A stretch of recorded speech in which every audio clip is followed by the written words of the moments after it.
DJ Udaira, DJ Udaira,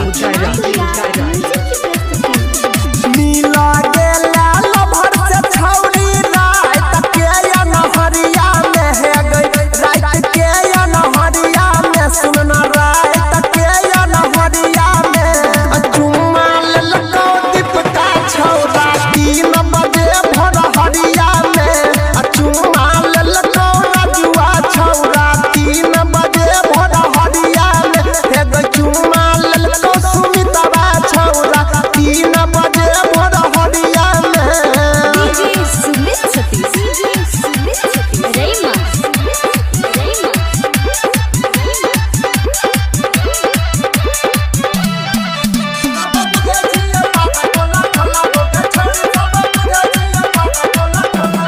घर से निकल लागे बरखी लगाई के किल्ली के बरिया में गई लगाई के किल्ली के बरिया में गई लगाई के किल्ली के बरिया में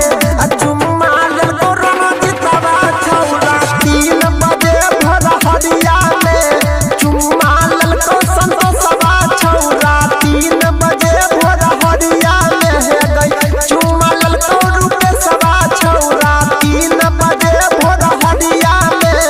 DJ Sumit Satish, DJ Udairaj Serma, DJ Udairaj Serma. Contact number 6204759616. DJ Udaira.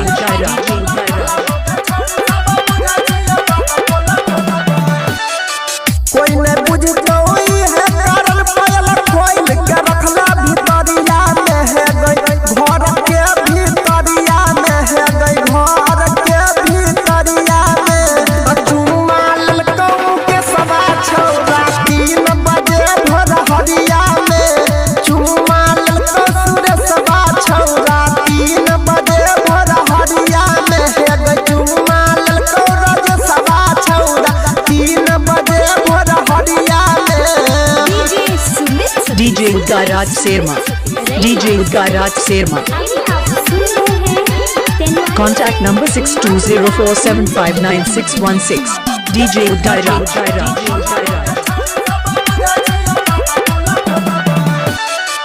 गायक अनिल राइटर कमलेश देखल कौरा हरिया में कमलेश देखल कौरा हरिया में गई विकेश देखल कौरा हरिया में सतीशवा छौरा चुम्मा ललको 3 बजे भोर हरिया में देवेंद्रा छौरा चुम्मा ललको 3 बजे भोर हरिया में चंदनमा छौरा चुम्मा ललको 3 बजे भोर हरिया में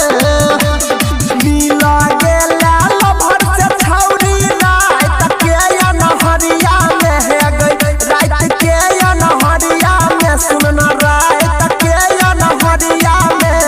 चुम्मा ललको दीपका छौरा 3 बजे भोर हरिया में चुम्मा ललको रजुआ छौरा 3 बजे भोर हरिया में है गई चुम्मा ललको सुमितवा छौरा DJ Udairaj Serma, भोर हरिया में DJ Udairaj Serma.